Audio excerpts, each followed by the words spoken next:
2 മാസത്തെ ഗുസ്തിക്ക് ശേഷം ഇന്നിപ്പോൾ സ്കൂൾ തുറക്കുന്ന ഡേ ആണ്. എതമോൻ 2ാം ക്ലാസ്സിലേക്ക് മാളൂസിനെ ആദ്യമായിട്ട് അംഗൻവാടി വിടാണ്. അപ്പോൾ ഇത് നന്നായിട്ട് വെട്ടമൊക്കെ വെച്ച് വന്നു. അപ്പോൾ കുട്ടികളോടൊക്കെ എഴുന്നേക്കാൻ പറയണം. അപ്പോൾ ദേ നോക്കിയപ്പോൾ ദേ നമ്മുടെ മാളൂസ് ബെഡിലിട്ട് മൂത്രം ഒഴിച്ച് വെച്ചേക്കാണ്. അപ്പം ഞാൻ ആ ബെഡ്ഷീറ്റൊക്കെ ഒന്ന് മാറ്റി, പിന്നെ എതമോനെ കുളിപ്പിച്ച് അവൻ ഉടുത്തൊരുങ്ങി വന്നിട്ടുണ്ട്, യൂണിഫോമൊക്കെ ഇട്ട് വന്നിട്ടുണ്ട്. ഫസ്റ്റ് ഡേ ആയതുകൊണ്ട് അവരെ പെട്ടെന്ന് തന്നെ ക്ലാസ്സിൽ നിന്ന് അഴക്കമൊന്ന് വിടുമെന്ന് പറഞ്ഞിട്ടുണ്ടായിരുന്നു. അങ്ങനെ ബെൽറ്റൊക്കെ കെട്ടി മുടിയൊക്കെ വാരി ഒതുക്കി. പക്ഷെ എന്തായാലും കൊള്ളാം, സ്കൂൾ വന്നാൽ ഇവർക്ക് ഫുഡ് കഴിക്കാൻ ഭയങ്കര മടിയാണ്. രാവിലത്തെ ഭക്ഷണം കൂടിപ്പോയാൽ 2-3 വായ കഴിച്ചാലായി നമ്മൾ വാരി കൊടുത്താൽ അത്രയൊക്കെ കഴിച്ചിട്ട് വേഗം പോകും. അങ്ങനെ ഫസ്റ്റ് ഡേ ആയതുകൊണ്ട് ഞാനും ഹസ്ബൻഡും കൂടെ കേട്ടോ പിള്ളേരെ സ്കൂളിൽ കൊണ്ടാക്കുന്നത്. അപ്പോൾ അതേ പ്രാർത്ഥനയ്ക്ക് ശേഷം ഞങ്ങൾ 2 പേരും കൂടെ അവനെ സ്കൂളിലാക്കാൻ പോയി.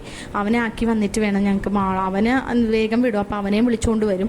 എന്നിട്ട് വേണം മാളൂസിനെ ആദ്യമായിട്ട് അംഗൻവാടിയിലോട്ട് കൊണ്ടുപോകാൻ. എന്തേ മാളൂസ് ആണെങ്കിൽ കുളി കഴിഞ്ഞ് അവളുടെ തലയൊക്കെ ഒന്ന് തോർത്തി. അപ്പോൾ ഞാൻ പോയി നിന്ന് പ്രാർത്ഥിക്കണമെന്ന് പറഞ്ഞു. അങ്ങനെ അവൾ പ്രാർത്ഥിക്കണേ. അവൾക്ക് അറിയാനൊന്നും പാടില്ല പ്രാർത്ഥിക്കാൻ, എങ്കിലും എന്തൊക്കെയോ കാണിക്കുന്നുണ്ടിരുന്നോണ്ട്. അതിനുശേഷം എതൻ വന്ന് അവൻ്റെ ബാഗൊക്കെ എടുത്തിട്ടുണ്ട് അവളുടെ. അങ്ങനെ മാളൂസിനെ അംഗൻവാടിയിലാക്കിയ എതമോനും ഞാനും ഹസ്ബൻഡും കൂടെയാണ് പോകുന്നത്. അപ്പോൾ അംഗൻവാടി ഇവിടെ അടുത്ത് തന്നെയാണ്, അധികം ലോങ്ങൊന്നുമില്ല, നടന്നു പോകാനേ ഉള്ളൂ.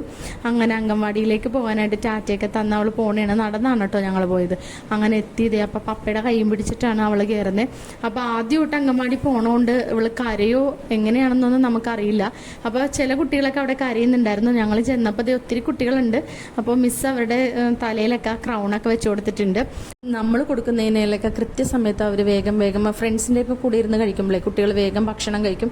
അപ്പോൾ ഇതുങ്ങളെ സ്കൂളിലൊക്കെ വിട്ടതിനിപ്പോൾ എന്താ അറിയില്ല, മനസ്സിനൊരു സങ്കടം ഉണ്ടായിരുന്നു. അത് എല്ലാ മാതാപിതാക്കൾക്കും ഇങ്ങനെയാണ്. പിള്ളേരെള്ളപ്പോൾ ഭയങ്കര അവരുടെ അടുത്ത് ഒച്ചയും ബഹളവും നമ്മൾ എടുക്കുമെങ്കിലും അവർ നമ്മുടെ അടുത്തുനിന്ന് ഒന്ന് മാറി നിന്ന് കഴിയുമ്പോൾ നമുക്ക് ഭയങ്കര പ്രയാസമായിരിക്കും. അപ്പോൾ നമ്മൾ ജോലിയിലാണെങ്കിലും നമ്മളുടെ ചിന്ത മുഴുവൻ നമ്മുടെ മക്കളുടെ കാര്യത്തിൽ അവരെന്തെടുക്കണേയിരിക്കും, ഇപ്പോൾ ഭക്ഷണമൊക്കെ കഴിച്ചിട്ടുണ്ടാകുമോ എന്നൊക്കെയുള്ള ചിന്തയാണ്. അങ്ങനെ സന്തോഷത്തോടെയുള്ള സ്കൂളിലേക്കുള്ള ആദ്യ ദിനമായിരുന്നു ഇന്ന്.